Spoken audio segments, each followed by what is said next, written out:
నమస్తే. జూబ్లీ హిల్స్కు సంబంధించినటువంటి ఉప ఎన్నిక పోలింగ్ అయితే పూర్తయింది. ఇంకొక 2 రోజులలో బ్యాలెట్ బాక్సులలో ఎవరి ఓటు ఏందనేది కూడా తెలియదు. కానీ ఇప్పటికే పలు ఎగ్జిట్ పోల్స్ అయితే అంచనాలను తారుమారు చేస్తూ కాంగ్రెస్ పార్టీ అభ్యర్థి గెలుస్తాడనేటువంటి మాటను అయితే చెప్తూ వస్తూ ఉన్నాయి. అందులో భాగంగానే పాలిటిక్స్ సర్వే అటు అభ్యర్థిని ప్రకటించక ముందుకు, అభ్యర్థిని ప్రకటించిన తర్వాత, అలాగే పోలింగ్ అయిపోయిన తర్వాత కూడా సర్వే అయితే చేయడం జరిగింది. మనతో పాటుగా పాలిటిక్స్ సర్వే అధినేత జయాల ప్రశాంత్ ఉన్నారు. అన్న నమస్తే. నమస్తే. గతంలో మనం పార్లమెంట్ ఎలక్షన్స్లో చూసాం, పాలిటిక్స్ సర్వే చెప్పింది అచ్చుకచ్చు 17 పార్లమెంట్ నియోజకవర్గాలలో ఏం జరుగుతుందంటే యాజ్ ఇట్ ఈస్గా దిగింది.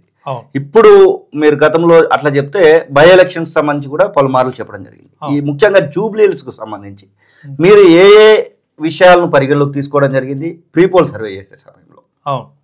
సో ప్రీపోల్ సర్వేలో ఏంటంటే ప్రభుత్వం మీద యాంటీ ఇన్కంబెన్సీ ఆ చర్చ మీద ప్రభుత్వ వ్యతిరేకత మీద జరిగే మొదటి ఎలక్షన్ ఇదని మనకు అర్థమైంది.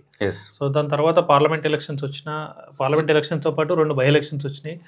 అప్పుడు Warangal Nalgonda graduate by election వచ్చింది, అండ్ దాని తర్వాత కంటోన్మెంట్ బై ఎలక్షన్ వచ్చింది. అవి జనరల్ ఎలక్షన్స్తో పాటు కొంచెం అటు ఇటుగా జరిగిపోయినాయి. కాబట్టి ప్రభుత్వం మీద వ్యతిరేకత 6 నెలలకే తెలియదు. కాబట్టి 2 సంవత్సరాలు అయింది. సో ఇప్పుడు ప్రభుత్వం మీద ఉన్న వ్యతిరేకతనే ఎజెండాగా యాంటీ ఇన్కంబెన్సీ ఎంత ఉంది, సో దీని మీదనే చర్చ జరుగుతుంది, దీని మీదనే ఎలక్షన్ జరుగుతుందని మనం మొదటగా పార్టీల వారిగా సర్వే చేసి, అంటే తదనంతరం బీఆర్ఎస్ చేస్తున్న నెరేటివ్స్ క్యాంపెయిన్స్ను చూస్తే అనిపించింది. సో దాని బేస్డ్గానే ఎలక్షన్ జరుగుతుంది అని అనుకున్నాం. ఇప్పుడు మీరు ప్రీపోల్ సర్వే చేసినప్పుడు ఎప్పుడైనా కాంగ్రెస్ పార్టీ లేకపోతే బీఆర్ఎస్ పార్టీ ఎడ్జ్లో మీకు ఏమైనా తేడాలు కనబడ్డాయా? ఇప్పుడు ఒకసారి ఎక్స్ప్లెయిన్ చేసేటువంటి ప్రయత్నం చేయండి. సో మనం మొత్తం 4 సర్వేలు చేసినాం. 3 ప్రీపోల్ సర్వేలు చేసినాం అండ్ 1 ఎగ్జిట్ పోల్ సర్వే చేసినాం. సో ఈ ప్రీపోల్ సర్వే వచ్చేసి క్యాండిడేట్స్ని అనౌన్స్ చేయకముందు పార్టీల వారిగా ఏముందనేది ఒపీనియన్ తీసుకున్నాం. ఇది సెప్టెంబర్లో. అప్పటికి ఓన్లీ బీఆర్ఎస్ క్యాండిడేట్ని అనౌన్స్ చేసిరు. అప్పటికి ఇంకా బీజేపీ కానీ కాంగ్రెస్ కానీ అనౌన్స్ చేయలేదు. కాంగ్రెస్ ఎంఐఎం పొత్తు ఉంటుంది అనేది కూడా మనకి ఇంకా అప్పటికి డిసైడ్ కాలేదు. సో అప్పుడు చేసినప్పుడు ముగ్గురు సమూజీలుగానే కనిపించారు. మీ డాష్ బోర్డ్ చూస్తే బీజేపీకి 23%, కాంగ్రెస్కి 34%, బీఆర్ఎస్కి 29%, ఎంఐఎంకి 6%. సో ఏజ్టీస్ ఇలాగే ఎలక్షన్ జరుగుతాయి. అంటే ఇదే సినారియో తోటి ఇప్పుడు తెలంగాణ గవర్నమెంట్ వచ్చిన తర్వాత, మన ఈ కాంగ్రెస్ గవర్నమెంట్ వచ్చిన తర్వాత, సో రేవంత్ రెడ్డి ప్రభుత్వానికి అపోజిషన్ ఎవరంటే బీఆర్ఎస్ పార్టీ. ఎందుకంటే ప్రజల ఒపీనియన్ ఎవరికైతే ఇస్తారో వాళ్ళే అపోజిషన్. సో 8 ఎంపీ స్థానాలు గెలిచిర్రు అండ్ ఒక గ్రాడ్యుయేట్ ఎమ్మెల్సీ ఎలక్షన్ గెలిచిర్రు. బీజేపీ మంచి ఫామ్ లో ఉన్నట్టే తెలంగాణలో. 17 పార్లమెంట్లలో 10 సంవత్సరాల అధికారంలో ఉన్న పార్టీ పోటీ చేస్తే వాళ్ళకు వచ్చింది ఎంత? 3rd ప్లేస్, 0 సీట్లు. 2 బై ఎలక్షన్లు ఏం గెలవలే. సో అలాంటప్పుడు ట్రయాంగిల్ ఫైట్ ఉంటుందని మేము భావించినాం. సో ఈ ఒపీనియన్ పోల్ తర్వాత, దాని తర్వాత ఎలక్షన్ దగ్గరకు వచ్చిన తర్వాత 2 ప్రీపోల్ సర్వేలు చేసినాం. ఎందుకంటే ఒక ప్రీపోల్ సర్వేలో చాలా ఎడ్జ్ కనిపించింది. సో అప్పుడు 5th and 9th. So 5th రోజు చేసినప్పుడు కొంత బీఆర్ఎస్ పార్టీకి ఎడ్జ్ కనిపించింది. ఇది ప్రచారం ఊపు మీద ఉన్నటువంటి ఊపు. అప్పటికి ఇంకా రేవంత్ రెడ్డి గారు ఎంటర్ కాలే. సో అప్పటికి కొంత బీఆర్ఎస్ పార్టీకి ఎడ్జ్ కనిపించింది. సో దాని తర్వాత సీఎం రేవంత్ రెడ్డి గారు ఎంటర్ అయ్యారు. సో ఇది 5th అంటే 4th వరకు కంప్లీట్ అయింది. 5th, 6th, 7th, 8th మనకు సీఎం గారు ఎంటర్ అయ్యారు. ఎంటర్ కాగానే కొంత ఎలక్షన్లో మార్పు అంటే ప్రజల ఒపీనియన్లో మార్పు కనిపించింది. అప్పటి వరకు వచ్చి ఉన్న లీడర్లు జనాలకు ఏదైతే చెప్తుర్రో దాన్ని ప్రజలు దగ్గర వరకు తీసుకెళ్ళలేకపోయారు. అండ్ మెయిన్ డివిజన్ లెవెల్లో ఉండే లీడర్లు నమ్మకంగా తీసుకోలే. అంటే ఈ పార్టీ 2 సంవత్సరాలు వ్యతిరేకత ఏదైతుందో బీఆర్ఎస్ పార్టీ బిల్డ్ చేసిన నెరేటివ్ స్ట్రాంగ్గా నమ్మిరు.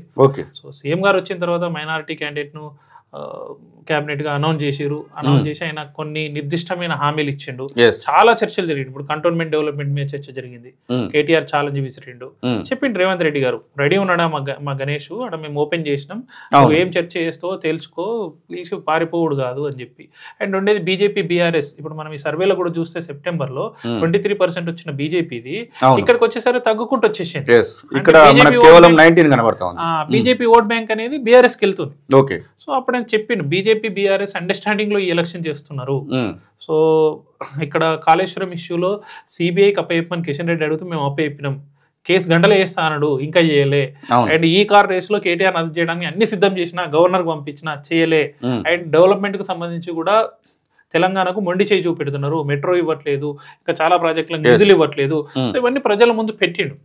సో కొంత తేడా అంటే ఏదైతే బీఆర్ఎస్ కౌంటర్ పార్ట్ నరేటివ్లు చేయడమే కాకుండా సో వాళ్ళ మీద కూడా బీజేపీ బీఆర్ఎస్ పైన ఉన్న బంధం మీద కూడా కొన్ని అనుమానాలు కలిగేలాగా అతను ప్రచారం చేసిండు. సో సక్సెస్ అయ్యిండు రేవంత్ రెడ్డి. అదే కాకుండా పోల్ మేనేజ్మెంట్ విషయంలో కూడా చాలా సక్సెస్ అయ్యిండు. సో దాంతో కొంత ఎడ్జ్ వచ్చింది. దాని తర్వాత మనం ప్రీ పోల్ అయిపోయిన తర్వాత ఏదైతే ఎగ్జిట్ పోల్ చేసినామో సో ఇది పోలింగ్ అయిపోయిన తర్వాత సో ఆ 3 రోజులు ఏదైతే poll management 9th, 10th, 11th 3 days successful గా ఒక టీం వర్క్ కాంగ్రెస్ పార్టీ చేసి సక్సెస్ చేసింది. వన్ సైడ్ ఎలక్షన్ తీసుకురాగలిగింది. ఓకే, ఇక్కడ ఉన్నటువంటి ఇప్పుడు మీరు ఇచ్చినటువంటి రిపోర్ట్లో మిగిలినటువంటి సర్వేలతో పోల్చితే మిగిలినటువంటి సర్వేలు 5, 6, 7, 8 వరకు మాత్రమే మార్జిన్ ఇవ్వడం జరిగింది. మీరు ఇక్కడ దాదాపుగా 13% +-3 అని చెప్పేసి చెప్తా ఉన్నారు. సో ఇక్కడ నంబర్ గేమ్ అంటే అన్ని పోలింగ్ బూత్లలో ఒక యావరేజ్గా కాంగ్రెస్ పార్టీ మెయింటైన్ చేసుకుంటూ వచ్చినప్పుడు అది ఎంత తేడా తెలుస్తుందని తెలుస్తుంది. ఒక దగ్గర తక్కువ, ఒక సైడ్, వన్ సైడ్. అండ్ ముఖ్యంగా వాళ్ళు ఎట్లా చేసినో నాకు తెలియదు. ఇప్పుడు నా లాస్ట్ సర్వేకు దీనికే కంపారిజన్ చూద్దాం మనం. చెప్పండి. సో మనం ప్రీపోల్ 9 రోజు చేసినాం కదా. 9 రోజు ఇక్కడ కాంగ్రెస్ పార్టీకి 39%. అవును. సో 3 రోజులు ఎక్సర్సైజ్ ఏది జరిగిందో మీరు చూసారు. అవును. సో ఇప్పుడు ఎంత ఇచ్చినాం కాంగ్రెస్ పార్టీకి? ఎంత వచ్చింది? 46 వచ్చింది. 7% అంటే పోలైన ఓట్లలో 14,000, 2 లక్షలు పోలైతే 14,000 ఓట్లు అటు ఇటు అయినాయా లేవా? కాంగ్రెస్ పార్టీ కనబడుతుంది. డబ్బులు వంచిరు తెలుసు, మాట్లాడుకోవాల్సింది. చీరలు వంచిరు, ప్రతి ఓటర్ని పట్టుకొచ్చి ఓటు వేయించుకోరు వాళ్ళ పాజిటివ్ గా.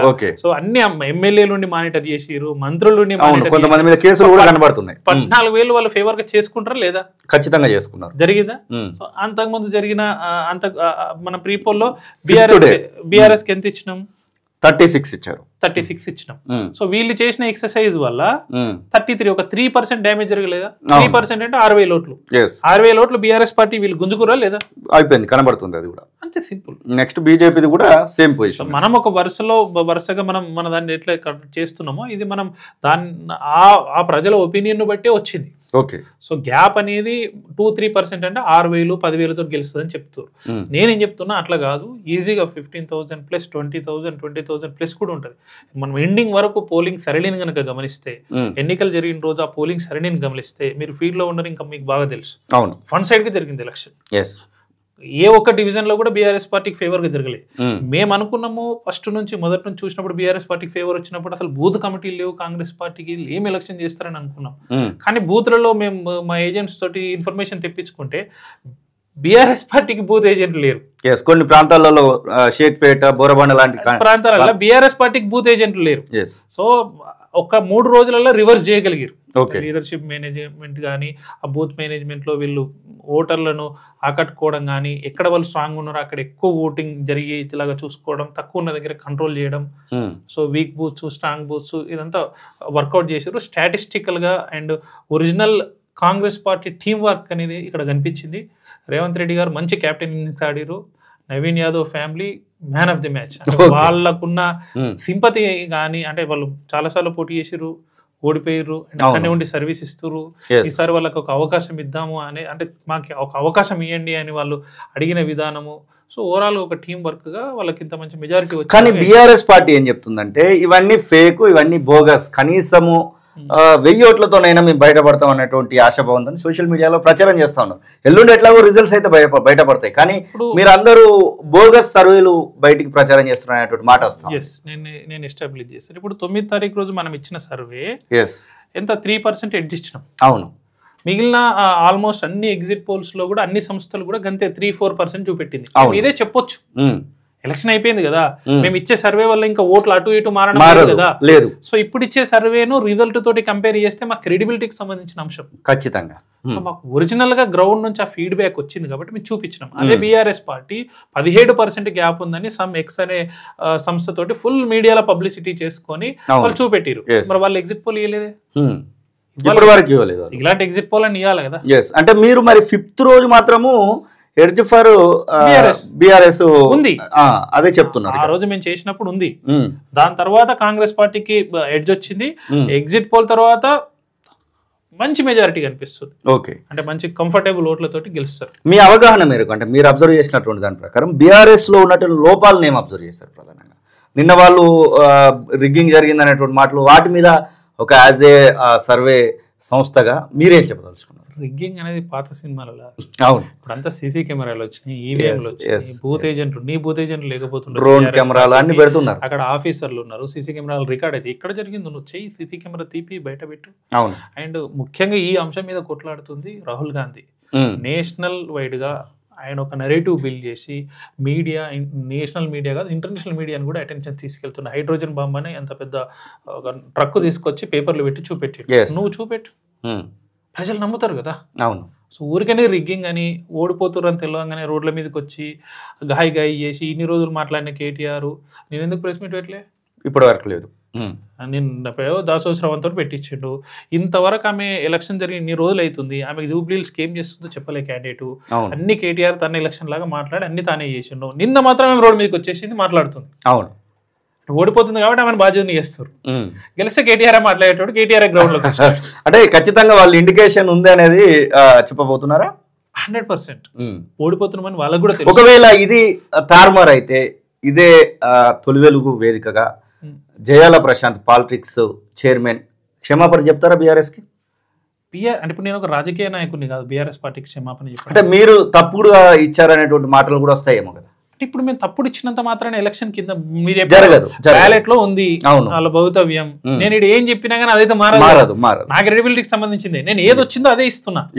నా క్రెడిబిలిటీ ఏందనేది పార్లమెంట్ ఎలక్షన్ లో చూసిరు, అంతకుముందు జరిగిన ఎలక్షన్ లో చూసిరు. తప్పకుండా. సో నా క్రెడిబిలిటీ నేను పనంగా పెట్టుకొని ఇవ్వను కదా. నాకు గ్రౌండ్ లో ఏది వచ్చిందో నేను అదే ఇస్తున్నా. మీకున్న గ్రౌండ్ రిపోర్ట్ ప్రకారం ఇప్పుడు 2 లక్షలు పోలయ్యాయి, 13+or-3 అని చెప్తా ఉన్నా. అంటే అప్రాక్సిమేట్లీ 20-25,000 మెజారిటీ పక్కా అంటారు. 20,000 మెజారిటీ 100% వస్తుంది. అండ్ నేను కాదు, మీరు చెప్పండి. మీరు పోలింగ్ సరళి జరిగింది చూసిరు కదా. అవును, కాంగ్రెస్ కాంగ్రెస్ పార్టీ 2 రోజులలో ఒక 10-15,000 ఓట్లను లాక్కుందా? 10-15 ఓట్లు వాళ్ళకు ఉన్న దానికంటే ఎక్కువ ఇప్పించుకుందా? అవును. బీఆర్ఎస్ పార్టీ ఓట్లు ఒక 4-5 వేల ఓట్లు తగ్గినాయి. తప్పకుండా తగ్గినాయి. నేను అదే చెప్తున్నా కదా. ప్రీపోల్ ఇది ఓకే అని నమ్ముతారు కదా మీరు. అవును, ఈ 3% డిఫరెన్స్ అనేది ఎడ్జ్ అనేది నమ్ముతారు కదా. అవును. సో నమ్మినప్పుడు అది అక్కడ వాళ్ళు అంటే ఏం జరుగుతుంది అంటే ఒకసారి ట్రెండ్ వచ్చేసింది అనుకోండి, కాన్సెప్ట్ అంతా ట్రెండ్ వచ్చేస్తుంది. అవును, ఒక దగ్గర అట్లా ఒక దగ్గర ఇట్లా కంట్రోల్ చేయడానికి లేదు. కాంగ్రెస్ పార్టీ 7 డివిజన్లలో ఇదే సీనరీ ఉందంటారు. కొన్ని డివిజన్లో కొంచెం అటు ఇటు అవుతుండొచ్చు, కానీ అన్ని బూత్లలో కనిపించింది ఏంటంటే కాంగ్రెస్ పార్టీ ట్రెండ్ అంటే పికప్ అయింది. ఇప్పుడు ఒక దగ్గర 100కు 10% ఉందనుకో వాళ్ళు 50% దాకా వచ్చారు. ఒక దగ్గర 50% ఉందనుకో వాళ్ళు 60% దాకా వచ్చారు. గెయిన్ అయ్యారు తప్ప ఎక్కడ లాస్ కాలేదు. మీ అవగాహన మేరకు ఇప్పుడు లోకల్ బాడీస్ రాబోతా ఉన్నాయి, ఆ తర్వాత మళ్ళీ కొన్ని బై ఎలక్షన్స్ కూడా వస్తాయనేటువంటి మాటలు వింటా ఉన్నాం. ముఖ్యంగా ఖైరతాబాద్ లాంటి ప్రాంతాలలో ఖచ్చితంగా బై ఎలక్షన్ రావచ్చు అంటాం. ఆ తర్వాత జిహెచ్ఎంసీ కూడా రాబోతా ఉంది, జీడబ్ల్యూఎంసీ, ఇట్లా పలు ఎలక్షన్స్ పైన ఈ జూబ్లీహిల్స్ రిజల్ట్ ఉంటుంది అనేటువంటి మాటలు వింటా ఉన్నాం. ఈ రిజల్ట్స్ మీ అవగాహన మేరకు ఎట్లా ఉండొచ్చు? 100% జూబ్లీహిల్స్ ఎన్నిక ఫలితాలు నెక్స్ట్ జరగబోయే ఎలక్షన్లను ప్రభావితం చేస్తాయి. కాంగ్రెస్ పార్టీకి ఈ ఎన్నిక ఓడిపోయినా వాళ్ళకి పెద్ద నష్టం లేదు. అవును, కానీ బీఆర్ఎస్ పార్టీకి ఇది జీవన్మరణ సమస్య. 2 సంవత్సరాల నుంచి ప్రభుత్వం ఏర్పడ్డ తర్వాత వాళ్ళు ఒక్కసారి కూడా ప్రజలను మనల్ని పొందలేకపోయారు. ప్రతిపక్షంగా వాళ్ళ ప్రధాన ప్రతిపక్ష నేతనే అసెంబ్లీకి రాలేదు అన్నటువంటి ఒక అపవాదం కనబడుతుంది. అసెంబ్లీకి రాకపోయినా ప్రజలకి అయితే పోవాలి కదా. ప్రజల మనన్న ముందు ఒకే ఎలక్షన్ గెలవాలి కదా. 10 సంవత్సరాలు నువ్వు అధికారంలో ఉండి 17 స్థానాల్లో పోటీ చేసి 3rd ప్లేస్ తెచ్చుకున్నావు. నువ్వు ఉండి ట్రబుల్ షూటర్ ఉన్న హరీష్ ఉన్న మెదక్లని ఆల్మోస్ట్ 5 అసెంబ్లీలు వాళ్ళే ఉండి అక్కడ కూడా 3rd ప్లేస్ ఎంపీ పోయింది. గ్రాడ్యుయేట్ ఎమ్మెల్సీ బై ఎలక్షన్ అది పోయింది, కంటోన్మెంట్ బై ఎలక్షన్ అది పోయింది, ఇంకో గ్రాడ్యుయేట్ ఎమ్మెల్సీ ఎలక్షన్ అది బీజేపీ వేసుకుంది, ఈ ఎలక్షన్ కాంగ్రెస్ వేసుకుంటుంది. 100% నీ పార్టీ భవిష్యత్ అనేది ప్రశ్నార్థకంగా మారుతుంది. రేపు జిహెచ్ఎంసీ ఎలక్షన్స్ లో బీఆర్ఎస్ పార్టీ గెలిచింది మొత్తం జిహెచ్ఎంసీ పరిధిలో ఎమ్మెల్యేలు, కాంగ్రెస్ పార్టీ ఏం గెలవలే. కానీ అలాంటిది 2 బై ఎలక్షన్లు గెలవబోయింది. మీరు ఓవరాల్ గా బీఆర్ఎస్ భూస్థాపితం అని చెప్పకనే చెప్తున్నట్ట? 100%. వాళ్ళు ఇంకా పునరాలోచించుకోవాలి లీడర్షిప్. ఇప్పుడు కూడా వాళ్ళు మేల్కొని పునరాలోచించుకోకపోతే తెలంగాణలో ఉన్న ఏకైక అంటే వేరే ఎంఐఎం ఉన్నా కానీ మనం ఆదరించిన పార్టీ ఇంతకుముందు అంటే మన సొంత పార్టీ అని అనుకున్నది టీఆర్ఎస్ని తీసుకుపోయి బీఆర్ఎస్ చేసి దాన్ని గాల్లో కలిపేసారు.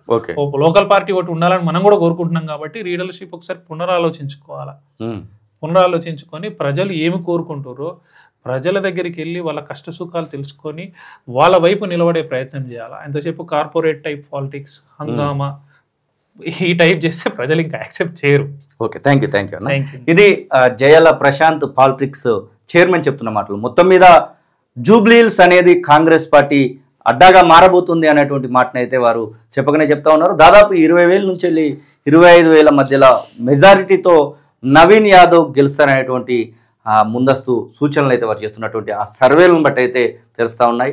మరి చూడాలి 14వ తారీఖున రిజల్ట్ ఎలా ఉంటుందో. దాంతోపాటుగా బీఆర్ఎస్ బహుతయం పైన కూడా వారు చెప్పినటువంటి మాటలు అయితే చూస్తూనే ఉండండి తొలి వెలుగు.